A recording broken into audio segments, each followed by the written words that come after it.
I'm going to be reading a story about angels today. I think we should stay in this village tonight, Emma said. I don't want to walk back in the dark with this briefcase. She tugged at the heavy bag, heavy with pay for the books the girls had delivered that day. Emma had begun to sell books for a scholarship when she was only 15.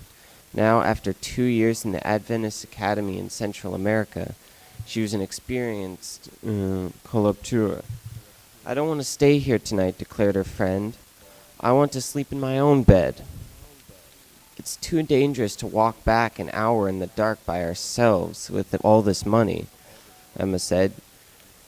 Oh, you're always so cautious. I'm not one bit scared. Haven't you noticed that a man has been following us most of the day? Asked Emma. You mean that polite fellow who is so interested in our work? Oh, he's just being friendly. The man had been friendly, all right. Too friendly, Emma thought.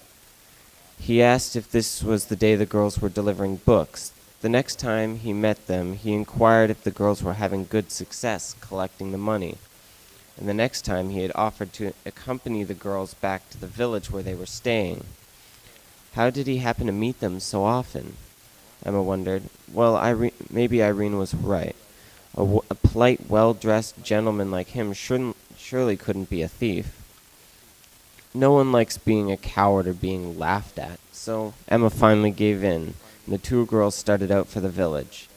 It was obvious that the darkness would close down on them in a few minutes. It was already twilight. There was a long stretch of straight road and then a sharp turn.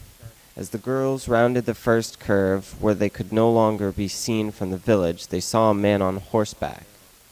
The same man who had been so interested in their welfare. "Give me that bag," he demanded. "No, it's not heavy," Emma replied, evenly pretending not to know they were being held up. "This is no joke," the man snarled. "Give me that bag." The girls knew they couldn't put up much of a fight, and they saw a revolver in his belt, so they let him take the bag without resisting. Emma still tried to be polite. "Sir, everyone in town knows you're an honorable man. I'm sure you wouldn't take away from us what we have worked so hard to get." Even as he spoke, she had a sick feeling inside, thinking of the loss of the 600 columbuses that would be paid for her and Irene to go back to school. How hard they had worked these last 3 months, taking orders. She remembered the tired feet, the headaches, the hot sun, the missed meals. Was it all to be for nothing? Suddenly, 2 handsome policemen appeared on horseback, well armed.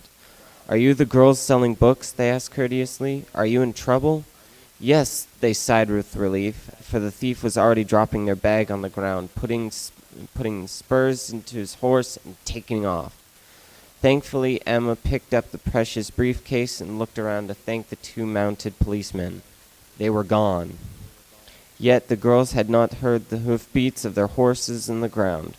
"Irene, have you ever seen mounted police in the country before?"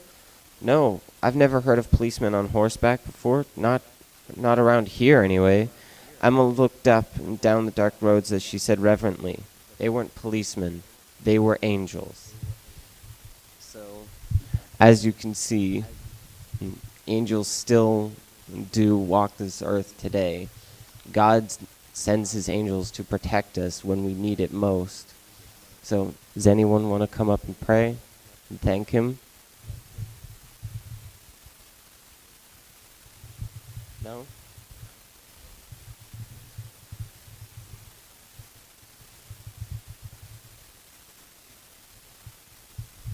I protected what I could do and people in Jesus' name.